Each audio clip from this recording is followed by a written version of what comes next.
قرآن کی ان کے بارے میں کیا رائے ہے؟ قرآن کیا کہتا ہے؟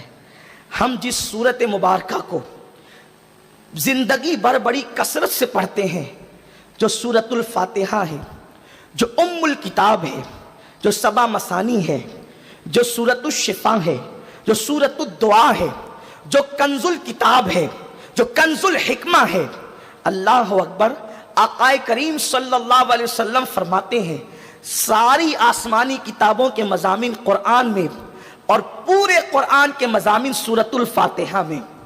اس سورہ فاتحہ میں اللہ نے یہود و نصارہ کی گندگی کو بیان فرمایا، حالانکہ اس دعا کو اللہ نے اس سورت مبارکہ کو خاص کیا دعا کے لیے، اسی لیے اس کا نام سورت الدعا بھی ہے، سورت السوال بھی ہے، مفتاح الکتاب بھی ہے۔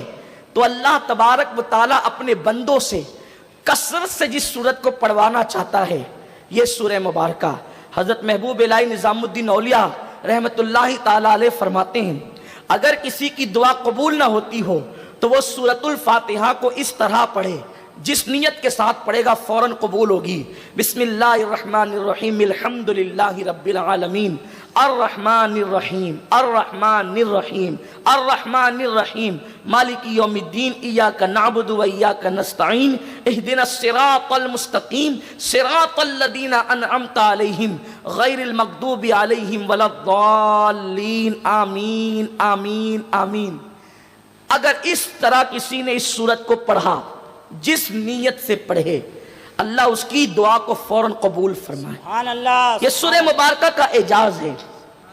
اس سورہ مبارکہ کے اندر اللہ نے اپنے بندوں کو دعا سکھائی۔ دعا ہے اہدنا الصراط المستقیم، اللہ میں سیدھا رستہ چلا صراط مستقیم پر، اور صراط مستقیم پر ہی خدا ملے گا، صراط مستقیم پر انبیاء ملیں گے، صراط مستقیم پر ہی جنت ملے گی۔ صراط مستقیم کیا ہے تو قرآن اس کو کھولتا ہے، صراط الذین انعمت علیہم، نبیوں کے رستے پر چلا، صدیقین کے رستے پر چلا، شہداء کے رستے پر چلا، صالحین کے رستے پر چلا۔ چار رستوں کو قرآن نے بیان کیا، نبیوں کا راستہ، صدیقین کا راستہ، شہداء کا راستہ، صالحین کا راستہ۔ یعنی جس راستہ تم چل رہے ہو، اگر تمہیں پتہ کرنا ہے کہ یہ راستہ صراط مستقیم ہے یا نہیں تو پہلے دیکھو یہ نبی اس راستے پر تھے کہ نہیں تھے۔ جس راستے پر تم چل رہے ہو یہ راہ نبیوں کی ہے کہ نہیں ہے، صدیقین کی ہے کہ نہیں ہے، شہداء کی ہے کہ نہیں ہے، صالحین کی ہے کہ نہیں ہے۔ اگر یہ راستہ ان کا راستہ ہے تو تم صراط مستقیم پر ہو۔ اور پھر قرآن نے اگلی چیز بیان کی، غیر المغضوب علیہم ولا الضالین، اللہ ہمیں ان کا رستہ نہ چلا، ٹیڑھا رستہ جو بھٹکے ہوئوں کا ہے اور جن پر تو نے غضب کیا، جن پر غضب کیا اور جو گمراہ ہو گئے ان کا رستہ نہ چلا۔ تو یہ مغضوب کون ہے؟ مفسرین کا اس پر اتفاق ہے کہ مغضوب سے مراد یہود ہے اور ضالین سے مراد نصرانی عیسائی ہے۔ اب آپ سے میں پوچھنا چاہتا ہوں، کثرت کے ساتھ ہم دعا کرتے ہیں اللہ ہمیں یہود و نصرانی کا راستہ نہ چلا، ہمیں نبیوں کا، صدیقین کا، شہداء کا، صالحین کا راستہ چلا۔ اب آپ سے پوچھنا چاہتا ہوں، یہ 31 نائٹ جو آپ مناتے ہیں یا لوگ منا رہے ہیں، میں سوال کرنا چاہتا ہوں یہ تو نصرانیوں کی ایجاد ہے، اور یہود و نصارہ دنیا کی وہ بدترین قوم ہے جنہوں نے انبیاء کو قتل کیا، جنہوں نے انبیاء پہ الزامات لگائے، انبیاء کی ماں پہ الزام لگایا۔ آپ جانتے ہیں یہود سے اللہ تبارک و تعالیٰ نے کتنی نفرت فرمائی اور نفرت کرنے کا حکم دیا۔ میرا رب ارشاد فرماتا ہے علیہم الذلہ والمسکنہ، کہ اللہ نے ان پہ ذلت اور غربت کو مسلط کر دیا ہے، اس لیے کہ یہ انبیاء کے قاتل ہیں، انبیاء کے گستاخ ہیں، اور انہی یہودیوں نے عیسائیوں عیسائیوں کے اندر 12 فرقے پیدا کیے. یہ فرقوں کی بنیاد عیسائیت میں یہودیوں نے رکھی تاکہ عیسائیوں کا مذہب عیسائیوں کے ہاتھوں سے چھوٹ جائے. اور آج عیسائی اپنے آپ کو عیسائی تو کہتے ہیں لیکن وہ مذہب عیسائیت پر یعنی عیسیٰ علیہ السلام جو مذہب لے کر کے آئے وہ اس مذہب پر نہیں بلکہ یہودیوں کے گڑے ہوئے مذہب پر وہ اپنی زندگی گزار رہے ہیں. میرے پیارے آقا علیہ السلام کے پیارے دیوانوں، میں ایک سوال تم سے پوچھنا چاہتا ہوں، ایک سوال آپ سے کرنا چاہتا ہوں. اگر کوئی آپ کا دشمن ہو تو کیا اس دشمن کی خوشی میں آپ شرکت کرتے ہیں یا شرکت کر سکتے ہیں؟ اگر خود کا دشمن ہو اور دشمنی صرف اتنی ہو، اتنی سی دشمنی ہو کہ آپ کے گھر کی آنگن میں اس نے کچرا لا کر کے ڈال دیا، اب آپ بتائیں اگر اس سے جھگڑا ہو گیا ہے تو وہ شادی کا کارڈ دے گا بیٹی کا، آپ شریک نہیں ہوں گے، وہ میرا دشمن ہے. اللہ اکبر. اسی طریقے سے آپ دیکھیں اگر بچے پہ جھگڑا ہو جائے اور دشمنی ہو جائے تو آپ اس کے گھر کی خوشی میں شریک نہیں ہوتی عام طور پر. یہی تو بات ہے. لیکن آؤ عیسائیوں کی خوشیوں میں شریک ہونے والوں، 31st نائٹ منانے والے ان نوجوانوں سے میری گزارش ہے، اے میری قوم کے جوانوں، اگر ایمانی غیرت تمہارے اندر موجود ہے، تمہارا مذہب تو یہ کہہ رہا ہے کہ اللہ ہمیں عیسائی اور یہودی کو راستے پر نہ چلا، لیکن پھر بھی اگر اسلام اتنی بات کرتا تو یقیناً ہمارے لیے یہی قابل عمل تھی. قرآن کا فرمان ہمارے لیے حرف آخر ہے، قرآن کا فرمان ہمارے لیے حتمی اور یقینی ہے. قرآن نے جس کو دوست کہہ دیا وہ ہمارا دوست ہے، قرآن نے جس کو دشمن کہہ دیا وہ ہمارا دشمن ہے. غیر المغضوب علیہم ولا الضالین عیسائیوں کے تہوار سے رکنے کے لیے کافی تھا، روکنے کے لیے کافی تھا، لیکن تم نہ رکے. تو آج میں تمہیں بتاؤں تمہارا دنیا میں سب سے بڑا دشمن اگر کوئی ہے وہ یا تو یہودی ہے یا تو عیسائی ہے. اور اب تو یہودیوں سے بڑھ کر عیسائی جو ہے وہ تم پہ ظلم کر رہے ہیں. کہاں ہے وہ نوجوان؟ ان کے کانوں تک کہ میرا درد دل پہنچا دیا جائے، فقیر بے نوا کی صدا پہنچا دی جائے. عراق کی سرزمین پر ہونے والے ظلم پر ماتم کرنے والوں، سیریا پر لوٹنے والے دعا پر ماتم کرنے والوں، حلب کی تباہی پر ماتم کرنے والوں، یمن کی بستی کو قبرستان میں تبدیل ہونے پر آنسو بہانے والوں، لیبیا کی تباہی پر آنسو بہانے والوں، بیت المقدس کے اندر ایک ایک لڑکی مسلمان کے ساتھ 8 فوجی کا زنا بیان کر کے اور سن کر کے رونے والوں، میں تم سے پوچھنا چاہتا ہوں کہ یہ ظلم کون کر رہا ہے؟ سیریا میں اٹھنے والے دھوئے کا ذمہ دار کون ہے؟ یمن پہ اٹھنے والے دھوئے کا ذمہ دار کون ہے؟ مسلم بستیوں کو قبرستان میں جو تبدیل کیا جا رہا ہے اس کا ذمہ دار کون ہے؟ یہ وہی نام نہاد عیسائی ہے جن کے ساتھ مل کر، جن کے طریقے پر تم 31st نائٹ منا رہے ہو. میرے آقا علیہ السلام کے پیارے دیوانوں، کیا اللہ کے حبیب نے یہ نہیں فرمایا تھا کہ مسلم ایک جان کی طرح ہے، مسلم ایک جان کی طرح ہے، تکلیف کسی کو بھی ہو، درد پورے جسم کو ہوتا ہے. مسلمان ایک جسم کی طرح ہے، اگر ایک جسم کے کسی بھی عضو کو تکلیف پہنچے گی تو پورا جسم بے قرار ہو جائے گا، پورا جسم بے چین ہو جائے گا. 3 مرتبہ ایک دن میں پیٹ بھر کر کے کھانے والوں، ذرا ان شام کے مسلمان معصوم بچوں کی بھوک کی تڑپ تو دیکھ لیتے جن کو کھانے کے لیے کچھ میسر نہیں. گویا کہ شاب ابی طالب کی یادیں اب بھی ملک شام میں زندہ ہو رہی ہے، کربلا کی یادیں اب بھی ملک شام اور یمن میں زندہ ہو رہی ہے. اس کے ذمہ دار عیسائی ہے، وہ نام نہاد عیسائی جنہوں نے یہ تہیہ کر لیا ہے روئے زمین سے مسلمانوں کو مٹا دیں گے، مسلمانوں کا خاتمہ کر دیں گے، اور وہ اپنے منصوبے پر مکمل طور پر لگے ہوئے ہیں. بے غیرت مسلم نوجوانوں کو بتا دو کہ عید میلاد النبی کوئی عیسائی مناتا ہوا نظر نہیں آتا اور تم 31st نائٹ مناتے ہوئے نظر آتے ہو، اور وہ بھی کس طرح سے؟ شراب میں ڈوب کر، شباب میں ڈوب کر، شاعری میں ڈوب کر، گانے میوزک میں ڈوب کر بھول گئے قبر کی تاریک وادی. 31 دسمبر کی رات منانے والوں، قبر کی پہلی رات تو یاد کر لو، قبر کی پہلی تاریخ رات تو یاد کر لو. وہاں کا دن بھی رات سے بدتر ہے تو وہاں کی رات کا عالم کیا ہوگا؟ میرے امام کہتے ہیں اندھیرا گھر، اکیلی جان، دم گھٹتا دل اکتاتا، خدا کو یاد کر پیارے وہ ساعت آنے والی ہے۔ ہمارے آقا نے یہودیوں سے عیسائیوں سے کتنی نفرت کی ہے، اور آج ہم معاذ اللہ عیسائیوں کے نقش قدم پہ چل رہے ہیں، ان کے پیچھے پیچھے چل رہے ہیں۔ تمہیں پتا ہے اللہ کے حبیب مصطفیٰ جان رحمت صلی اللہ علیہ وسلم جب مدینہ منورہ پہنچے، ذرا دل کے کانوں سے سننا، آقا کریم مدینہ منورہ پہنچے تو سرکار نے پوچھا کہ یہ یہودی 10ویں محرم کو روزہ کیوں رکھتے ہیں؟ تو صحابہ نے عرض کیا، مدنی صحابہ نے، انصار نے بتایا، یا رسول اللہ یہ اس لیے روزہ رکھتے ہیں کہ اس دن جناب موسیٰ علیہ السلام کو فرعون اور فرعونیوں سے نجات ملی تھی۔ آقا کریم نے فرمایا موسیٰ ہمارے پیغمبر ہے، ان سے زیادہ ہم حقدار ہیں کہ موسیٰ کا دن منائیں، یوم موسیٰ ہم منائیں۔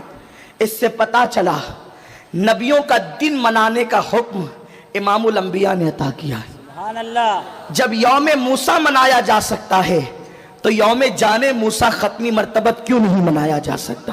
حضور علیہ السلام کا دن کیوں نہیں منایا جا سکتا؟ آقا نے فرمایا موسیٰ علیہ السلام ہمارے پیغمبر ہے، یہودیوں سے زیادہ حقدار ہم ہیں کہ ہم ان کا دن منائیں، لیکن یہودی ایک روزہ رکھتے ہیں، ہم دن تو منائیں گے موسیٰ کا لیکن یہودیوں سے مشابہت کے ساتھ نہیں، دونوں کے اندر یکسانیت نہیں ہونی چاہیے، کفر اور ایمان کی پہچان الگ الگ ہے۔ اسلام آدھا تیتر آدھے بٹیر کا نام نہیں ہے، اسلام مکمل اسلام ہے۔ اسلام کے اندر یہ پالیسی قطعاً نہیں با مسلمہ اللہ اللہ با برہمن رام رام، یہ اسلام نہیں۔ اسلام صرف اسلام ہے، اسلام خالص اسلام ہے۔ آقا نے فرمایا وہ ایک روزہ رکھتے ہیں، ہم یوم موسیٰ تو منائیں گے لیکن ایک روزہ رکھ کر نہیں بلکہ 2 روزے رکھ کر۔ سبحان اللہ۔ یوم موسیٰ بھی منا دیا جائے اور یہودیوں کی مخالفت بھی ہو جائے۔ جس رسول نے عبادت میں یہود و نصارہ سے مشابہت کو قبول نہیں کیا، آج اس رسول کی ماننے والی قوم گناہوں میں یہود و نصارہ کی مشابہت کر رہی ہے۔ آقا کریم صلی اللہ علیہ وسلم جب تک مکہ المکرمہ میں رہے، سرکار ابد قرار کی زلفیں تھی۔ آقا کریم صلی اللہ علیہ وسلم جب زلف عنبری میں کنگھی کرتے تو مکے کی 53 سالہ عمر تک سرکار ابد قرار نے اپنے سر میں کبھی مانگ نہیں نکالی، بلکہ یوں ہی میرے سرکار زلفوں کو سنوارتے تھے۔ بلکہ یہاں ایک حدیث پیش کروں کہ حضور علیہ السلام کا زلفوں کو سنوارنا، کنگھی کرنا، یہ امت کی تعلیم کے لیے تھا، ورنہ سرکار علیہ السلام کی زلفیں 63 سالہ پوری زندگی میں کبھی بکھری ہی نہیں۔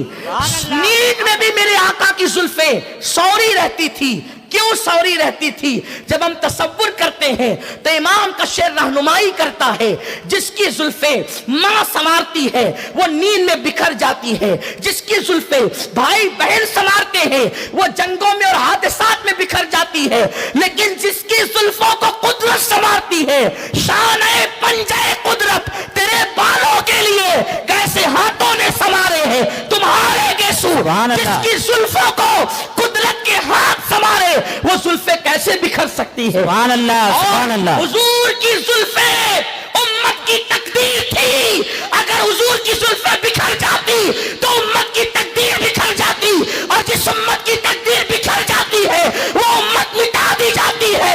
اللہ نے زلف مصطفیٰ کو تقدیر امت قرار دیا، اس لیے بتا دیا محبوب تیری زلفیں تیری امت کی تقدیر ہے، اسے کبھی بکھرنے نہیں دوں گا، اس کو میں سنوارنے کا انتظام کروں۔ نعرہ تکبیر، نعرہ رسالت، شان علماء اہل سنت، شان پنجہ قدرت تیرے بالوں کے لیے کیسے ہاتھوں نے سنوارے ہیں تمہارے گیسو، اور اللہ اکبر نیند میں قدرت سنوارتی ہے مصطفیٰ کریم کے گیسو، اور تعلیم امت کے لیے وہ اپنے نازک ہاتھوں سے سنوارتے ہیں۔ پتا چلا کہ حقیقت میں قدرت سنوار رہی ہے اور اس کی تجدید دست مصطفیٰ ید اللہ کی شکل میں کرتے ہوئے نظر آ رہے ہیں۔ تو آقا کریم جب زلفوں میں کنگھی کرتے کبھی مانگ نہ نکالی، لیکن مدینہ منورہ پہنچے تو دیکھا یہود کنگھی کرتے تو مانگ نہیں نکالتے، یہودی جب کنگھی کرتے تو مانگ نہیں نکالتے۔ سرکار نے اپنا طریقہ تبدیل کر دیا، ہم یہودیوں سے مشابہت نہیں مانگ کے معاملے میں بھی مشابہت نہیں کریں گے. اور آقا کریم صلی اللہ علیہ وسلم نے پھر اپنے سر میں مانگ نکالنا شروع کیا. 10 سال تک کہ حضور نے مانگ نکالی. اس مانگ میں بھی بڑی حکمت تھی مانگ کی. میرا امام کہتا ہے لیلۃ القدر میں مطلع الفجر حق مانگ کی استقامت پہ لاکھوں سلام. میرے آقا صلی اللہ علیہ وسلم کے پیارے دیوانوں، آپ مجھے بتائیں جو رسول سر کے کنگھی کرنے کے معاملے میں یہود و نصارہ سے مشابہت گوارا نہ کریں، وہ رسول گناہوں میں مشابہت کیسے گوارا فرمائے؟ ایک تو گناہ اور وہ بھی یہودیوں سے نصرانیوں سے مشابہت. آقا فرماتے ہیں من تشبہ بقوم فہو منہم، جو جس قوم سے مشابہت کرے گا وہ انہی میں سے. یہ فتویٰ کسی مولوی کا نہیں ہے، امام الانبیاء کا فتویٰ. انہی میں سے ہے جو ان سے مشابہت کرے، انہی میں سے. بلکہ مشابہت تو اپنی جگہ ہے. امام غزالی رحمت اللہ علیہ ایک واقعہ لکھتے ہیں، بڑا دردناک واقعہ ہے کہ ایک بہت بڑا محدث عالم اور فقیہ جب مرا تو کفر پر مرا. کفر پر اس کا انتقال ہوا. لوگوں نے اس کی بیوی سے پوچھا کہ آخر کیا اس کا گناہ تھا کہ اتنا بڑا عالم اور فقیہ کفر پر مرا؟ تو اس کی بیوی نے کہا نیک تو بڑا تھا، پارسا تو بڑا تھا، لیکن جب وہ غسل جنابت کرنے جاتا سردیوں میں تو ٹھنڈے پانی کو دیکھ کر کہتا یار عیسائیوں کے یہاں یہ بہت اچھی بات ہے کہ ان کے یہاں غسل جنابت نہیں ہے اور ہمارے یہاں غسل جنابت ہے. حالانکہ وہ غسل جنابت کرتا، اس سے رکتا نہیں، لیکن عیسائیوں کی ایک مذہبی چیز کی وہ تعریف کرتا جو ان کے مذہب کی طرف منسوب ہے. امام غزالی فرماتے ہیں اس کی بیوی نے کہا مجھے ڈر ہے کہ بس اس میں یہی ایک عیب تھا کہ عیسائیوں کی ایک مذہبی بات کی وہ تائید کرتا تھا اور تعریف کرتا تھا جو انہوں نے خود گڑھ رکھی ہے کہ ان کے مذہب میں غسل جنابت نہیں. تو کہتا تھا بہت اچھا ہے ان کے مذہب میں معاذ اللہ غسل جنابت نہیں ہے. تو اسی برے فعل کی وجہ سے جب وہ مرا تو کافر ہو کر کے مرا. میں آپ سے پوچھنا چاہتا ہوں اس نے عمل نہیں کیا عیسائیوں کے اس فعل پر، بلکہ اس کی تعریف کی اور اسلام کے مقابلے میں تعریف کی اور اسلام کی ایک حسین چیز کو اس نے معاذ اللہ قبیح بتا کر یا بوجھ بتا کر یا اپنے اوپر معاذ اللہ زبردستی بتا کر اس نے عیسائیوں کی ایک چیز کی بار بار تعریف کی. تو اللہ نے اللہ اکبر اس کے اس منحوس قول کی وجہ سے اس کو جو ہے وہ کفر پر موت عطا فرمائی. اس کے ساتھ اللہ نے خفیہ تدبیر فرمائی. مجھے بتاؤ مذہب اسلام کے مقابلے میں جو مذہب بہترین مذہب ہے، ابھی آپ علامہ طاہر صاحب سے قرآن اور حدیث کی روشنی میں مدلل اسلام کے حوالے سے سماعت کر رہے تھے. اسلام سے بہترین کسی مذہب کا نظام ہو ہی نہیں سکتا، اس لیے کہ نظام اسلام اللہ نے بہترین مذہب کا بہترین نظام کائنات کی بہترین شخصیت کے ہاتھوں سے ہمیں عطا فرمایا، اس نبی کے ہاتھوں سے عطا فرمایا جس کے امتی ہونے کے لیے کم و بیش 12 انبیاء کرام نے دعا کی اللہ ہمیں محمد عربی کا امتی بنا دے. آپ سے میں پوچھنا چاہتا ہوں میرے پیارے آقا صلی اللہ علیہ وسلم کے پیارے دیوانوں، کوئی عیسائیوں کی ایک چیز کی مذہب اسلام کے مقابلے میں تعریف کر دے تو مرتے مرتے وہ دنیا سے کفر پر جاتا ہے. اللہ اکبر، میری قوم کے جوانوں کو کیا ہو گیا ہے؟ ان کی فکر کہاں چلی گئی ہے؟ اللہ اللہ، گناہوں میں عیسائیوں سے مشابہت، وہ بھی بدترین دشمن جنہوں نے تمہیں دنیا سے مٹانے کا منصوبہ بنایا. اور وہ بھی کتنے بدترین گناہ. کسی مغربی مفکر نے، عیسائی نے صلیبی جنگ کے بعد کہا تھا کہ مسلمانوں سے میدان میں جنگ نہیں کرنا، تم ان سے جیت نہیں سکتے. ہزاروں تلواریں اور اوزار ان کو جتنا نقصان نہیں پہنچا سکتے، اس سے زیادہ نقصان ان کو شراب اور شباب پہنچا سکتی ہے. اور اب 31st نائٹ کے بہانے ہمارے جوانوں کو شراب کی طرف لے جایا جا رہا ہے. شراب کون سی شراب؟ جس کو ام الخبائث کہا گیا. ام الخبائث یہ وہ گناہ ہے کہ جب بندہ شراب میں ڈوب جاتا ہے تو اس سے ہر گناہ کروایا جا سکتا ہے. اس لیے کہ شراب پینے کے بعد انسان کی عقل سلامت نہیں رہتی. اور جب جب اس امت کے ہاتھ میں شراب کا پیالہ آیا، شراب کا پیالہ اور تلوار گردن پر، یہ دونوں لازمی ہے۔ جب ہاتھ میں شراب کا پیالہ آئے گا تو اس وقت پھر گردن پہ تلوار ضرور آئے گی۔ دنیا تیسری عالمی جنگ کی طرف بڑھ رہی ہے اور نوجوان امت مسلمہ کا سرمایہ ہے۔ سب سے پہلے مسلم نوجوانوں کو امت کی فکر سے بے دخل کرنا چاہتے ہیں، امت کے درد سے بے دخل کرنا چاہتے ہیں۔ جب کوئی شراب پیتا ہے تو وہ اپنی اولاد کے حوالے سے بے مربت ہو جاتا ہے۔ جب کوئی شراب پیتا ہے اپنی بیوی اور اپنی ماں کے حوالے سے بے مربت ہو جاتا ہے۔ تو شراب پینے والے جب اپنی اولاد، اپنے ماں باپ اور اپنی بیوی سے مربت نہیں کرتے تو وہ قوم سے کیا مربت کریں گے؟ جس قوم کے جوان ہاتھوں میں شراب کے پیالے لیتے ہیں پھر اس قوم کی گردن پہ تلوار آتی ہے، اس قوم کو صفحہ ہستی سے مٹا دیا جاتا ہے۔ کیا تم کو نہیں پتا میرے پیارے آقا صلی اللہ علیہ وسلم کے پیارے دیوانوں، بغداد اور رسول بلاد کہلاتا تھا۔ اللہ اکبر، ملک شام، ملک یمن، بیت المقدس، اس ساری سرزمینوں پر اسلام کا پرچم لہرا رہا تھا۔ اور وہ دور کون سا تھا؟ 6 صدی ہجری کے بعد کا دور تھا۔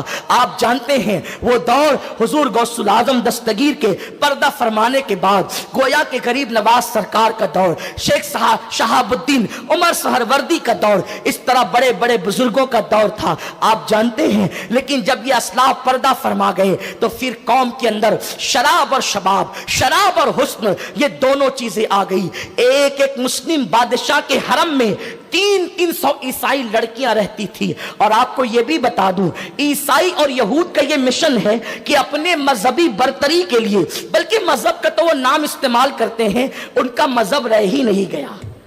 جو مذہب جناب موسیٰ لے کر آئے تھے اب وہ مذہب یہودیوں کے پاس نہیں، جو مذہب جناب عیسیٰ لے کر آئے تھے وہ عیسائیوں کے پاس نہیں۔ کیوں؟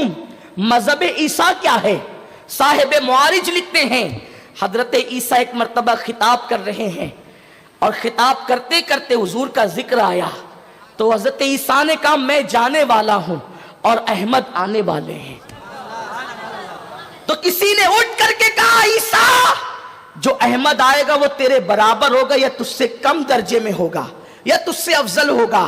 جناب عیسیٰ علیہ السلام کی آنکھوں میں آنسو تھے، کہا تو برابری نچلے اور اچلے کی بات کرتا ہے، بس محمد کی عظمت اتنے پہ سمجھ لے کہ عیسیٰ تمنا کر رہا ہے کہ زندگی میں ایک مرتبہ، زندگی میں صرف ایک مرتبہ، زندگی میں صرف ایک مرتبہ مجھے محمد کی نالین کے تسمے باندھنے کا موقع مل جائے تو عیسیٰ کے مقدر کی معراج ہو جائے۔ یہ مقام مصطفیٰ جان رحمت صلی اللہ علیہ وسلم ہے۔ میں آپ سے پوچھنا چاہتا ہوں میرے آقا علیہ السلام کے دیوانوں، اگر عیسائیوں کے پاس یہ مذہب موجود ہوتا جو جناب عیسیٰ کہہ رہے ہیں تو وہ مسلمانوں پر کبھی بھی تلوار نہ اٹھاتے، بم کے دھماکے کر کے کبھی بھی عراق کو قبرستان میں تبدیل نہ کرتے، ملک شام کی تباہی نہ ہوتی۔ لیکن ایک بات میں یہاں ضرور عرض کرنا چاہتا ہوں کہ جب ہاتھوں میں شراب کے پیالے آتے ہیں تو تباہی ہوتی، کیونکہ اللہ بے نیاز ہے، اسے کسی کی حاجت نہیں ہے، اس کی شان بے نیازی سے پناہ مانگو۔